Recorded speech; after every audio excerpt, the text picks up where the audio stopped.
Assalamualaikum warahmatullahi wabarakatuh. Perkenalkan, nama saya Anastasia Angelina Kusuma, NPM 4121210018 dari Program Studi Arsitektur Universitas Pancasila. Di sini saya akan mempresentasikan ujian akhir semester Studio Perancangan Arsitektur 4. Dalam Studio Perancangan Arsitektur 4 ini, saya merancang bangunan food hall, sebuah tempat yang berisi berbagai pedagang makanan dan minuman yang berbeda, berbagi ruangan yang sama. Pengunjung dapat memilih dari berbagai jenis kuliner yang berbeda dalam satu lokasi. Tema food hall ini adalah makanan khas lokal yang berfokus pada makanan dan minuman khas daerah atau kota tertentu. Struktur bawah di sini saya menggunakan food slab, terus struktur atas rangka atapnya saya menggunakan uh, rangka atap flush didasarkan pada elemen segitiga yang merupakan bentuk geometri yang stabil secara alami. Bentuk segitiga membantu mendistribusikan beban secara merata dan mencegah perubahan. Selanjutnya, bangunan ketinggian sedang, saya merancang office building. Office building adalah sebuah bangunan yang dirancang dan dibangun khusus untuk digunakan sebagai tempat kerja dan administrasi bisnis. Bangunan ini biasanya menyediakan ruang dan fasilitas yang diperlukan untuk berbagai aktivitas kantor. Struktur bawahnya, di sini saya menggunakan fondasi tiang pancang dan atap yang digunakan adalah atap vegetasi atau atap hijau. Lokasi tapaknya berada di Jalan Fatmawati Raya, RT 3 RW 9 Cilandak Barat, Kecamatan Cilandak. Luas lahannya 15.300 meter persegi, lebar depan jalannya 8 meter, lebar jalan sampingnya 8 meter, arah tapaknya selatan, konturnya datar sedikit bergelombang. Kondisi tapaknya adalah sebuah lahan kosong yang berada di Jalan Fatmawati Raya, Jakarta Selatan dengan kondisi lahan tanah yang rata dan hanya terdapat rumput liar yang berada di sekeliling tapak. KDB-nya 60%, KLB-nya 5, KDH-nya 20%, KTB-nya 60%. Kekurangan dari lahan ini adalah jalan raya cukup padat kendaraan dan juga tingkat kebisaannya tinggi. Kelebihan dari tapak ini adalah lokasinya strategis, tapak mudah diakses dari segala arah, tapak dekat dengan pusat kota, dan tapak mempunyai akses langsung dengan jalan raya utama. Batas lahannya adalah utara Rumah Sakit Fatmawati, baratnya adalah kantor, timurnya perumahan atau apartemen, selatannya adalah proyek bangunan. Selanjutnya ada analisis lingkungan, utilitas, dan kontur. Dapat dilihat dari lingkungan sekitar, 1 meter dari tapak ada SPBU, 170 meter dari tapak ada BNI Fatmawati, terus 550 meter dari tapak ada Masjid Al-Hikmah, terus 240 meter ada RSU Fatmawati, dan juga ada SMPN 30 Jakarta, terus 600 meter dari tapak ada Onda Pakmar.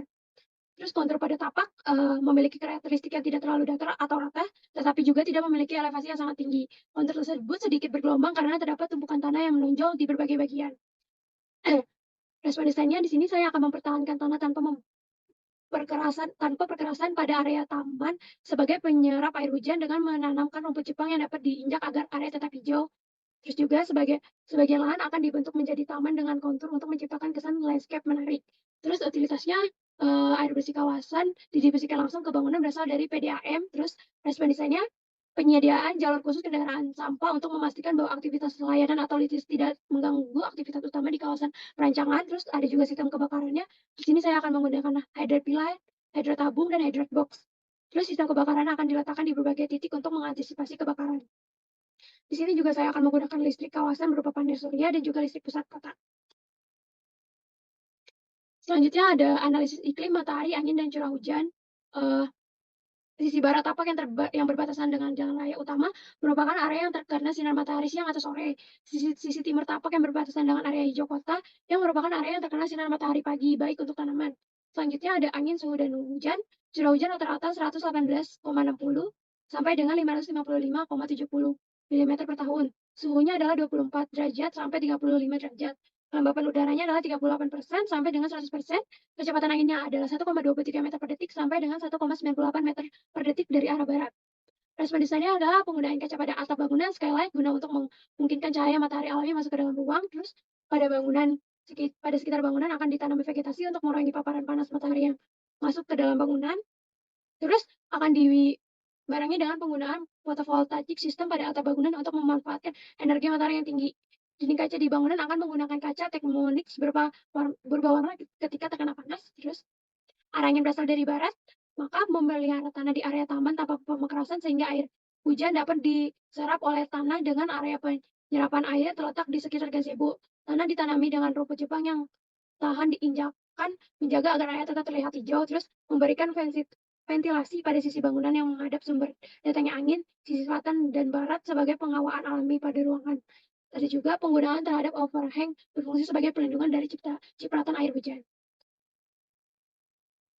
Selanjutnya ada analisis sirkulasi dan aksesibilitas. Sirkulasi terhadap tapak dapat dilihat ada jalan TB Simatupang itu jalan primer, ada juga jalan Fatmawati Raya itu jalan lokal, dan juga ada jalan Fatmawati Raya jalan kolektor. Jalan TB Simatupang adalah jalan ini dapat dilewati kendaraan pribadi maupun kendaraan umum. Tingkat kepadatan kendaraannya pada jalan ini sangat tinggi. Terus jalan penghubung antara kota dan juga jalan jalan 2 jalur dengan 2 arah. Lebar jalan adalah 16 meter per jalur. Jalan RS Fatmawati adalah jalan ini dapat dilewati kendaraan pribadi maupun kendaraan umum. Jalan ini padat kendaraan hanya di waktu tertentu karena jalan ini adalah jalan penghubung menuju jalan utama. Lebar jalannya adalah 9 meter per jalur. Jalan Fatmawati Raya, jalan ini dapat dilewati kendaraan pribadi maupun kendaraan umum. Jalan ini jarang dilewati oleh kendaraan. Lebar jalannya 8 meter per jalur. Respon desainnya adalah sirkulasi kendaraan pengunjung, yaitu sirkulasi kendaraan dari pintu masuk parkir selatan, area drop off atau parkir sisi timur pintu masuk. Sirkulasi utilitas memisahkan jalur sirkulasi untuk keperluan utilitas sehingga tidak mengganggu jalur sirkulasi pengunjung. Sirkulasi untuk kegiatan utilitas di kawasan dimulai dari pintu masuk di sisi selatan dan barat yang mengarah ke bagian belakang bangunan dengan pintu keluar di sisi barat. Sirkulasi pedestrian, area sekitar bangunan dijadikan sebagai zona yang bebas dari kendaraan yang mencakup area drop off dan taman bangunan. Aksesibilitas masuk, area masuk menuju tapak berada di sisi selatan tapak di Jalan Fatmawati Raya, terus area keluar pengunjung berada di sisi timur tapak menuju Jalan RS Fatmawati, dan di sisi selatan area keluar untuk kegiatan servis utilitas berada di sisi barat tapak belakang bangunan. Terus ada juga area drop off, penyediaan area drop off untuk pengunjung yang menggunakan kendaraan umum di sisi barat. Selanjutnya ada analisis vegetasi dan kebisingan. Vegetasi yang berada di pinggir tapak merupakan rumput liar. Terus kebisingannya di bagian selatan berasal dari jalan raya kolektor yang ramai dengan kendaraan, baratnya berasal dari jalan raya utama, terus ke utaranya berasal dari kegiatan manusia di area terbuka, timurnya berasal dari kegiatan manusia di ETH. Respon desainnya, vegetasi pemecah angin digunakan untuk mengarahkan dan memperlambat kecepatan datangnya angin, juga ditanami berbagai jenis tanaman di berbagai sisi tapak untuk menciptakan ruangan terbuka yang hijau. Terus untuk kebisingannya menebalkan dinding pada bagian yang mendekat dengan jalan raya serta mengurangi bukaan pada sisi utara dan barat bangunan tersebut. Penanaman tanaman di sekitar bangunan dapat membantu menyerap suara dan mengurangi kebisingan. Pada area perbatasan dengan jalan raya utara dan barat diberi pembatas berupa pagar yang tertutup untuk meminimalisir kebisingan kendaraan yang ada. Dan juga analisis besaran ruang food hall, di mana publik terdapat lobi, ruang informasi dan musola, semi publik terdapat kios food hall, cafe and resto, privat terdapat zona pengelola, dan servis terdapat zona pengunjung berupa ruang penyimpan.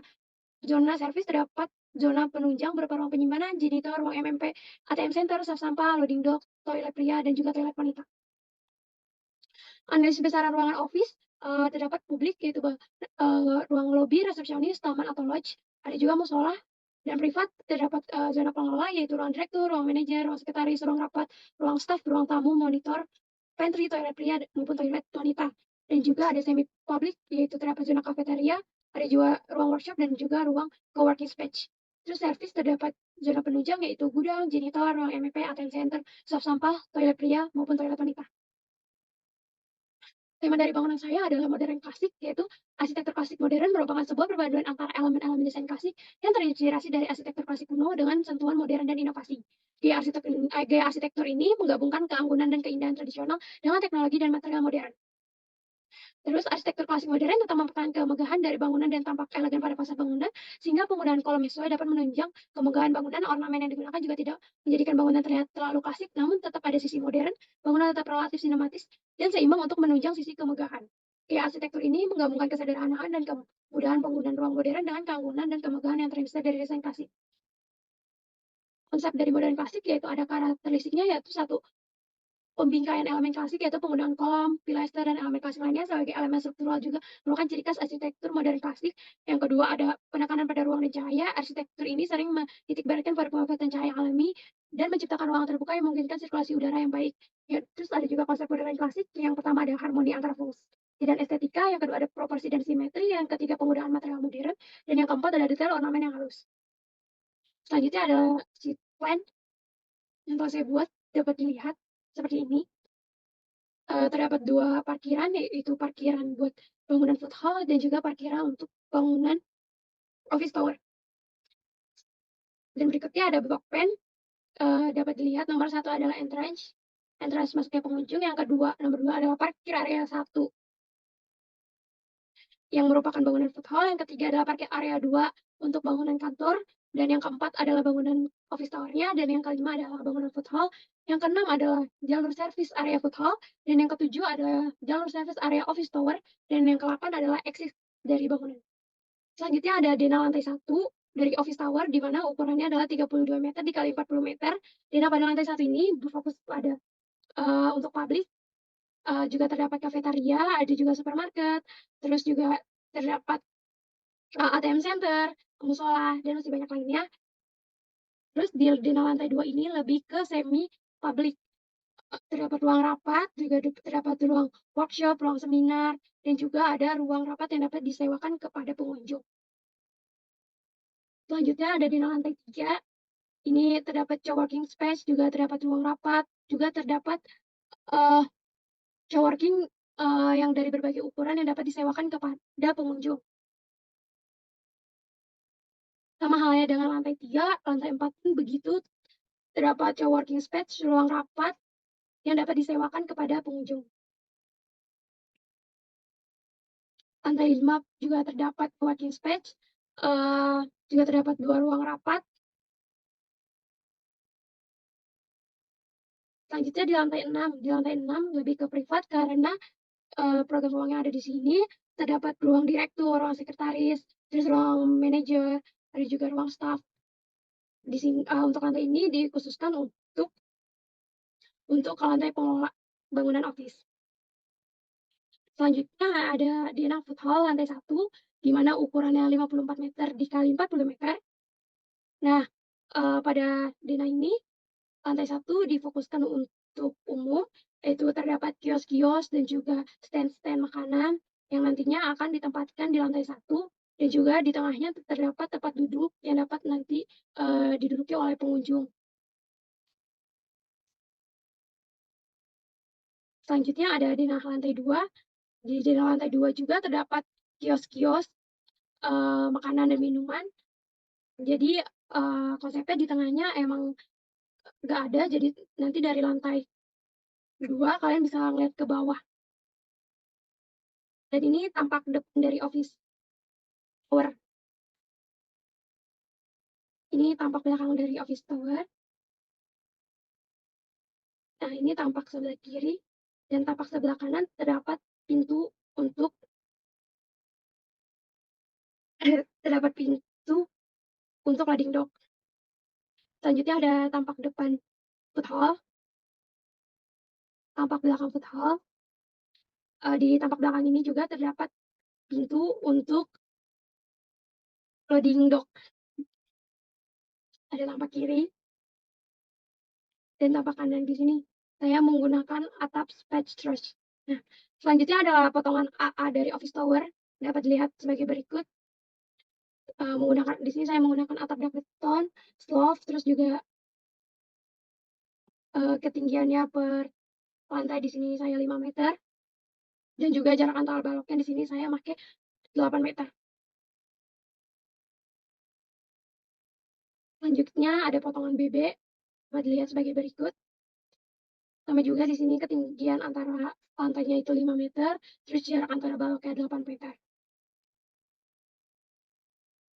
Ini ada potongan food hall, dapat dilihat sebagai berikut. Di bangunan food hall juga saya memakai jarak antar kolong 8 meter, tinggi antar lantai juga 5 meter, terus menggunakan atap space truss. Pondasi di sini saya menggunakan foot flat. Pada tampak AA ini berukuran 56 meter. Selanjutnya pada potongan BB foot hall dapat dilihat sebagai berikut. Masih sama, jarak antar kolom yang 8 meter, gunakan pondasi foot flat, jarak antar lantainya 5 meter. Pada potongan BB ini berukuran 48 meter. Dan ini potongan tampak 2 bangunan terlihat sebagai berikut. Terdapat air mancur di tengahnya sebagai simbolisasi. Dan di sini ada potongan prinsip, di mana saya menggunakan balok induk, plat lantai beton, terus dinding bata, dan juga plesteran dinding 1:3, terus menggunakan kolom 85 dikali 85. saya menggunakan, pondasi board pipe. Terus ada juga detail atap yang bertonnya, dapat dilihat sebagai berikut. Nah, detail arsitektur yang saya buat adalah, jendela dari fasad office tower. Dapat dilihat jendelanya berukuran 4 meter, 15 dikali 6 meter, 45, terus tampak sampingnya sama juga 6 meter, 45 dikali 0,3, terus kaca pada jendela ini, terbuat dari aluminium. Terus detail arsitekturnya yang saya ambil yang kedua ada plafon dari ruang meeting, di mana plafonnya, terbuat dari kayu dengan ukuran 8 kali 8 meter. Terus ini ada isometri MEP di mana warna hijau merupakan saf listrik, dan warna oranye merupakan saf AC, dan warna biru merupakan air bersih, dan warna merah merupakan air kotor. Selanjutnya ada isometri MEP dari food hall, di mana warna hijau merupakan saf listrik, warna oranye merupakan saf AC, warna biru merupakan air bersih, dan warna merah merupakan air kotor. Selanjutnya saya akan menampilkan beberapa renderan yang telah saya buat.